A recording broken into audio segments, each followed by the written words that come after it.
Good afternoon बच्चों। आज है 30 अप्रैल। बच्चों जो हमारा टॉपिक चल रहा था वो टेंसेस चल रहे हैं। टेंसेस में आपको अभी तक 3 टॉपिक कंप्लीट करा चुका हूँ।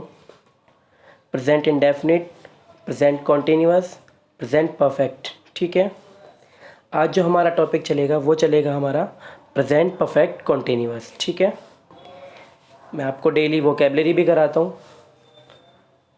ये वीडियो तीनों क्लासेस के लिए है, 9th 10th और 12th सभी को देखनी है। डेली मैं आपसे 2 जीके के क्वेश्चन भी पूछता हूँ, उनके भी आंसर आप बहुत अच्छे से कमेंट बॉक्स में करते हैं। कुछ बच्चे डेली कमेंट बॉक्स में अच्छे कमेंट करते हैं, बच्चे लाइक भी करते हैं वीडियो को, लेकिन कुछ लगभग 150 बच्चों से ज़्यादा वीडियो रोज़ देखते हैं, लेकिन लाइक सिर्फ बच्चे आप लोग 10 15 20 ही बच्चे लाइक करते हैं वीडियो को। शायद आप लोगों को पसंद ना आती हो वीडियो। तो बच्चों आज जो आपका पहला क्वेश्चन रहेगा, आप मुझे बताएंगे कि भारत की सबसे लंबी नदी कौन सी है। बच्चों सबसे लंबी नदी आपको लेंथ में बतानी है, यानी कि लंबाई में सबसे लंबी नदी कौन सी है। ठीक है, एक क्वेश्चन मैं आपसे पूछूंगा वीडियो के लास्ट में, वो भी जनरल नॉलेज का रहेगा। अब 12th क्लास के बच्चे 2 सिनोनिम्स का मुझे जवाब देंगे। पहला सिनोनिम्स है बच्चों आपका डीड, DEED। डीड का आप सिनोनिम्स कमेंट बॉक्स में कमेंट करके बताएंगे। एक सिनोनिम्स बताएंगे बच्चों आप मुझे कैंडिड, CANDID। ठीक है, कैंडिड का आप मुझे बताएंगे। ठीक है, और 2 जो है वर्ब्स मुझे बताएंगे 9th और 10th क्लास के बच्चे। पहला वर्ब है आपका बिड, BID, बिड। बिड का आप अर्थ बताएंगे और मुझे इसकी फर्स्ट फॉर्म, सेकंड फॉर्म और थर्ड फॉर्म तीनों बताएंगे। और उसके बाद बच्चों आप बताएंगे बियर, BEAR। बियर का अर्थ आप मुझे बताएंगे और इसकी फर्स्ट फॉर्म और सेकंड फॉर्म भी बताएंगे। ठीक है, ये आपके क्वेश्चन इस तरीके से रहेंगे। आज का हम टॉपिक स्टार्ट करते हैं हमारा प्रेजेंट परफेक्ट कॉन्टिन्यूअस। ठीक है, जैसे कि आप डिस्प्ले पे देख ही पा रहे होंगे बच्चों, प्रेजेंट परफेक्ट कॉन्टिन्यूअस। ठीक है, स्टार्ट करते हैं क्योंकि नया टॉपिक है बच्चों हमारा ये, तो इसकी एक पहचान होती है। मैंने आपको बताया कभी भी हम किसी सेंटेंस को करते हैं तो उसकी एक पहचान जरूरी है, वो हमें सीखनी पड़ेगी। क्या पहचान है, आप डिस्प्ले पे देख सकते हैं क्या लिखा हुआ है। जिन वाक्यों की क्रियाओं के अंत में रहा है, रही है, रहे हैं आदि शब्द आते हैं। ठीक है, अब बच्चों रिपीट याद कीजिए, जब मैंने आपको प्रेजेंट कॉन्टिन्यूअस पढ़ाया था वहाँ पे भी ये डेफिनेशन सेम थी, यानी कि वहाँ पे भी यही था कि प्रेजेंट कॉन्टिन्यूअस में जिन वाक्यों की क्रियाओं के अंत में रहा है, रही है, रहे हैं आदि शब्द आते हैं, वहाँ पे प्रेजेंट कॉन्टिन्यूअस होता है। ठीक है, देखिए बच्चों प्रेजेंट कॉन्टिन्यूअस दिख रहा है आपको, लेकिन इसमें क्या है, परफेक्ट अलग है, तो इसकी डेफिनेशन कुछ चेंज होगी। तो तथा आगे क्या लिखा हुआ है, तथा वाक्य में समय दिया होता है। इसके अंदर क्या होगा, वाक्य में क्या दिया होगा, हमें समय दिया होगा। समय 2 प्रकार का हो सकता है, वो एक निश्चित और एक अनिश्चित। इन दोनों में से किसी भी प्रकार का समय वो हो सकता है। बच्चों दोबारा देखिएगा, अच्छे से समझने की कोशिश कीजिएगा। जिन वाक्यों की क्रियाओं के अंत में रहा है, रही है, रहे हैं आदि शब्द आते हैं, वहाँ वाक्य में जो वह वाक्य है उसमें समय भी दिया होगा हमें, और समय 2 प्रकार का हो सकता है बच्चों, वो निश्चित हो सकता है और अनिश्चित हो सकता है। आप चिंता मत कीजिए, मैं आपको पूरा समझाऊंगा निश्चित और अनिश्चित का मतलब क्या होता है। ठीक है, 9th क्लास के बच्चे बहुत ध्यान से समझने की कोशिश करना बच्चों। ठीक है, और सभी बच्चों को कॉपी में काम करना है, अच्छे से हैंडराइटिंग साफ करनी है।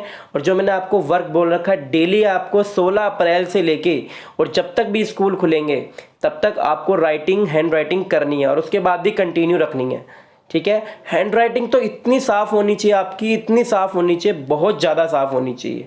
ठीक है, तो आपको पहचान समझ में आएगी बच्चों। प्रेजेंट परफेक्ट कॉन्टिन्यूअस की पहचान क्या होती है, जिन वाक्यों की क्रियाओं के अंत में रहा है, रही है, रहे हैं आदि शब्द आएंगे तथा वाक्य में समय दिया होगा। समय 2 प्रकार का हो सकता है, वो निश्चित हो सकता है और अनिश्चित हो सकता है। ठीक है बच्चों, अब हमारे किसी भी टेंस के अंदर 4 टॉपिक होते हैं, अफर्मेटिव, निगेटिव, इंटेरोगेटिव और डबल इंटेरोगेटिव। ठीक है, तो आज का जो हमारा टॉपिक रहेगा बच्चों वो क्या रहेगा, हमारा अफर्मेटिव। अफर्मेटिव का दूसरा भी नाम क्या होता है बच्चों, उसे बोलते हैं हम पॉजिटिव सेंटेंस या फिर अफर्मेटिव सेंटेंस। ठीक है, याद रखिएगा। अब अफर्मेटिव सेंटेंस को बनाने के लिए हमें एक रूल की जरूरत पड़ेगी बच्चों। उस रूल को ध्यान से देखिएगा, क्या है हमारा रूल बच्चों। सबसे पहले हम किसका यूज करेंगे, सब्जेक्ट का यूज करेंगे। ठीक है, उसके बाद बच्चों हम किसका यूज करेंगे, हैज या हैव का यूज करेंगे। इसमें शायद एक चीज़ छूट गई है, आप यहाँ पे हैज़ हैव के बाद बच्चों बीन और लगाएंगे, BEEN, ठीक है। हैज़ हैव के बाद आएगा बच्चों हैज़ या हैव, जब भी आएगा आपका उसके बाद क्या लगेगा, बीन लगेगा। और वर्ब की फर्स्ट फॉर्म में बच्चों क्या लगेगा, ING, और फिर ऑब्जेक्ट, और फिर सिंस या फॉर, और फिर प्लस टाइम। दोबारा समझने की कोशिश करें एक बार इसको। सब्जेक्ट प्लस हैज़ या हैव, हैज़ या हैव। हैज़ किसके साथ आता है बच्चों, जिसने प्रेजेंट परफेक्ट पढ़ा हो उसे पता होगा, सिंगुलर के साथ, और जो हैव आता है वो प्लूरल के साथ, ठीक है। उसके बाद आप लगाएंगे बीन, BEEN, ठीक है। और उसके बाद वर्ब की फर्स्ट फॉर्म में ING लगाएंगे आप, फिर ऑब्जेक्ट, और फिर सिंस या फॉर, ठीक है। उसके बाद आप टाइम का यूज़ करेंगे। अब जो बात आई थी बच्चों निश्चित और अनिश्चित समय के लिए, ठीक है। अब आते हैं हम निश्चित और अनिश्चित समय क्या होता है हमारा बच्चों, जब निश्चित समय होगा तब हम किसका यूज़ करेंगे, सिंस का यूज़ करेंगे। और जब बच्चों अनिश्चित समय होगा तब हम किसका यूज़ करेंगे, फॉर का यूज़ करेंगे। थोड़ा सा निश्चित समय और अनिश्चित समय मैं आपको बताता हूँ। निश्चित समय वो होता है जिस समय के बारे में हमें पता हो, एक्चुअल टाइम पता हो हमें। जैसे कि अगर मैं बात करूँ निश्चित समय की, मॉर्निंग, तो बच्चों आपको पता है ना सुबह कब होती है, इवनिंग, आफ्टरनून। मैंने बोला 23 तारीख को, ठीक है, 23 अप्रैल 2015, आपको पता होगा ना। मैंने बोला 1992, पता होगा आपको। ये सारे कैसे समय है, निश्चित समय। लेकिन अनिश्चित की बात करूं, मैंने बोला 2 घंटे, 4 घंटे। आपको पता है ये 4 घंटे कौन से हैं, 2 घंटे कौन से हैं। मैंने बोला कल, आपको पता है कौन सा कल की बात कर रहा है, नहीं ना। ये समय कैसा होगा बच्चों, अनिश्चित समय होगा, ठीक है। निश्चित और अनिश्चित समय आपको क्लियर हुआ, एग्जाम्पल से क्लियर हो जाएगा, ठीक है बच्चों। तो एग्जाम्पल देखते हैं हमारे क्या है। पहला एग्जाम्पल पढ़ते हैं, हमारा क्या है, माता जी 1 घंटे से रामायण पढ़ रही हैं। अब बच्चों देखो, अगर मैं इस 1 घंटे को हटा दूं यहाँ से, ठीक है, एक एग्जाम्पल ले रहा हूं मैं, माता जी रामायण पढ़ रही हैं। बच्चों क्या हो गया, सेंटेंस याद कीजिए, प्रेजेंट कंटिन्यूअस नहीं बन गया, माता जी रामायण पढ़ रही हैं। बस इसमें क्या एक्स्ट्रा जुड़ गया है हमारा, इसमें एक्स्ट्रा जुड़ गया है हमारा टाइम, यानी कि 1 घंटे से। बस यही हम चेंज कर देंगे, ठीक है। तो हमने रूल पढ़ा था, क्या था, सबसे पहले सब्जेक्ट आएगा, सब्जेक्ट क्या है इसके अंदर, मदर। उसके बाद क्या आना, हैज़ या हैव। अब क्योंकि मदर तो सिंगुलर है तो क्या आ जाएगा बच्चों, हैज़ आ जाएगा। उसके बाद क्या लगाना था, BEEN, बीन। और उसके बाद बच्चों वर्ब की फर्स्ट फॉर्म में ING। पढ़ने की क्या होती है बच्चों, रीड, तो इसलिए क्या आ गया बच्चों, ING लग गया उसके अंदर, रीडिंग। क्या पढ़ रहे हैं, रामायणा, तो द रामायणा, ठीक है। अब देखिए बच्चों 1 घंटे से, अब पता नहीं वो 1 घंटा कौन सा है, वो 2 से 3 का भी हो सकता है, 4 से 5 का भी हो सकता है। तो यानी कि वो अनिश्चित समय है, तो उसके लिए क्या लगाया बच्चों, 4, ठीक है। और 1 घंटे से तो 1 आवर, ठीक है, यानी कि 1 घंटा, ठीक है। दोबारा समझने की कोशिश करें एग्जाम्पल को। माता जी 1 घंटे से रामायण पढ़ रही हैं, तो mother has been reading the Ramayana for 1 hour, ठीक है। क्लियर हो गया बच्चों आपको। अगला सेंटेंस समझने की कोशिश करना बच्चों, क्या है हमारा, वह इस मकान में 1990 से रह रही है। वह इस मकान में 1990 से रह रही है। तो बच्चों रह रही है यानी कि कोई लेडी है, तो लेडी के लिए हम किसका यूज़ करते हैं बच्चों, शी का यूज़ करते हैं। अब सी भी क्योंकि सिंगुलर होता है तो उसके साथ क्या आएगा, हैज़ आएगा, और हैज़ के बाद बीन। और रहने की क्या होती है बच्चों, लीव, तो उसके साथ क्या हो जाएगा, लिविंग। कहाँ पे, इस मकान में, तो इन दिस हाउस। बच्चों कब से रह रही है, 1990 से। 1990 आपको पता है ना बच्चों कब था, ठीक है। आज से 20 साल, आज से 30 साल, 20 साल पहले क्या था, 1990 था, 30 साल पहले। तो बच्चों पता था ना हमें, तो क्या आ गया बच्चों, सिंस 1990। निश्चित समय के लिए हमने क्या लगाया, सिंस का यूज किया, ठीक है। समझ में आया सेंटेंस आपको। दोबारा देखिए, वह इस मकान में 1990 से रह रही है, तो she has been living in this house since 1990। Clear हुआ बच्चों सेंटेंस आपको। अगला सेंटेंस समझने की कोशिश करना, देखिए क्या है,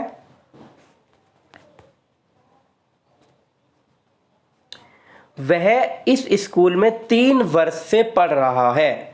वह इस स्कूल में 3 वर्ष से पढ़ रहा है। तो बच्चों डेफिनेटली वो कोई लड़का है, क्योंकि पढ़ रहा है, तो उसके लिए क्या यूज करेंगे हम, ही का। सब्जेक्ट क्या आएगा हमारा, ही। और ही के साथ सिंगुलर क्या होता है बच्चों, हैज। और उसके बाद क्या लगेगा, बीन। और फिर वर्ब की फर्स्ट फॉर्म क्या है हमारी, पढ़ने की क्या होती है बच्चों, रीड। और रीड के साथ क्या लग जाएगा, ING। कहाँ पे, इस स्कूल में, तो इन दिस स्कूल। कब से बच्चों? 3 वर्ष से। अब बच्चों पता नहीं है वो 3 वर्ष कौन से हैं। ऐसा भी हो सकता है उन्हें 8th के बाद एडमिशन लिया हो, ऐसा हो सकता है उन्हें फर्स्ट के बाद एडमिशन लिया हो, तो 3 वर्ष निश्चित नहीं है, ठीक है। तो क्या आ जाएगा बच्चों? 3 years, 3 साल से वो इस स्कूल में पढ़ रहा है। आ गए बच्चों सेंटेंस समझ में? मेरे हिसाब से मुझे लगता है अफर्मेटिव आपको ये सारा क्या हो गया होगा, क्लियर हो गया होगा। आप इसके स्क्रीनशॉट ले लेना, अच्छे से देख लेना, ठीक है बच्चों। आप देख लेना, इसको पहचान आपकी ये हो गई। ये आपका रूल हो गया इसको बनाने का। निश्चित और अनिश्चित समय के लिए, निश्चित समय के लिए सिंस लगेगा बच्चों, अनिश्चित समय के लिए फॉर लगेगा। पहला एग्जाम्पल आपने ये देखा, दूसरा आपने ये देखा और तीसरा ये देखा बच्चों, ठीक है। जो वीडियो को डेली फॉलो कर रहे हैं बच्चों 100% उन्हें सारे क्वेश्चन समझ में आ रहे होंगे बच्चों। मैंने आपको बोला था कि अभी आपको एक्सरसाइज भी देनी है, 1 मिनट रुकिए, आपको एक्सरसाइज प्रोवाइड कराता हूँ बच्चों। आप देख सकते हैं स्क्रीन पर आपको एक्सरसाइज दिख रही होगी। ये एक्सरसाइज करनी है क्लास 9th और क्लास 10th के बच्चों को। जो आपको स्क्रीन पे ये दिख रही है एक्सरसाइज, आप देख सकते हैं, इसके स्क्रीनशॉट ले लें अच्छे से। ये एक्सरसाइज करनी है क्लास 9th और 10th के बच्चों को, ठीक है। वह 2 घंटे से खेल रहा है, मैं 3 बजे से पुस्तक पढ़ रहा हूँ, वे 2 बजे से अपना कार्य कर रहे हैं। ये सारे सेंटेंस 9th और 10th क्लास के बच्चों को करने हैं, ठीक है बच्चों। नोटबुक में आपको ये सारा वर्क करना है। उसके बाद जो बच्चों 12th क्लास के बच्चों के लिए एक्सरसाइज रहेगी वो ये एक्सरसाइज है, आप देख सकते हैं ये। और ये कुछ सेंटेंस है। 8th वाला सेंटेंस यहाँ से शुरू हो रहा है। मिस्टर गुप्ता इस कॉलेज में 1991 से पढ़ा रहे हैं, यह माली कल शाम से बाग में पानी दे रहा है। बच्चों कुछ बच्चे बोलते हैं हमें क्लियर नहीं दिख रहा है सर, स्क्रीनशॉट नहीं ले पा रहे हैं। बच्चों आप इसकी जो है मैं आपको बता चुका हूँ, इसकी जो अब यूट्यूब में जो नीचे ऑप्शन होते हैं इसकी क्वालिटी बढ़ाने के लिए आप 360 पे करके देखिए, आपको क्लियर दिखेगा। 240 पे भी वैसे क्लियर दिखता है, लेकिन आप 360 पे करके देखेंगे तो आपको क्लियर दिखेगा। बच्चों पहला आपसे मैंने जीके का क्वेश्चन पूछा था कि भारत में सबसे बड़ी नदी कौन सी है लंबाई में। अब आप मुझे बताएंगे जो लास्ट क्वेश्चन है आपका कि विश्व में सबसे बड़ी नदी कौन सी है और उसकी लेंथ कितनी है, वो इम्पोर्टेंट है। अगर आप थोड़ा सा और डिटेल में जाएंगे तो आप मुझे ये भी बता सकते हैं कि वो कौन से देश से निकलती है या फिर वो कौन से महाद्वीप में है, ठीक है। विश्व की सबसे बड़ी नदी कौन सी है, कितनी लंबी है और कौन से महाद्वीप में है, ठीक है बच्चों। आप मुझे इन सभी क्वेश्चंस का कमेंट बॉक्स में कमेंट करके आंसर देंगे। आपको सारी चीज़ें समझ में आ गई हैं, मैंने आपको एक्सरसाइज प्रोवाइड करा दी है, सारी चीज़ें मैं आपको दे चुका हूँ। टॉपिक हमारा कंप्लीट हो चुका है, ठीक है बच्चों। ठीक है, बाय, कल मिलेंगे सेम टाइम। सेम टाइम नहीं, कल आपकी वीडियो टाइम पे आएगी 12 बजे, ठीक है। Okay bye.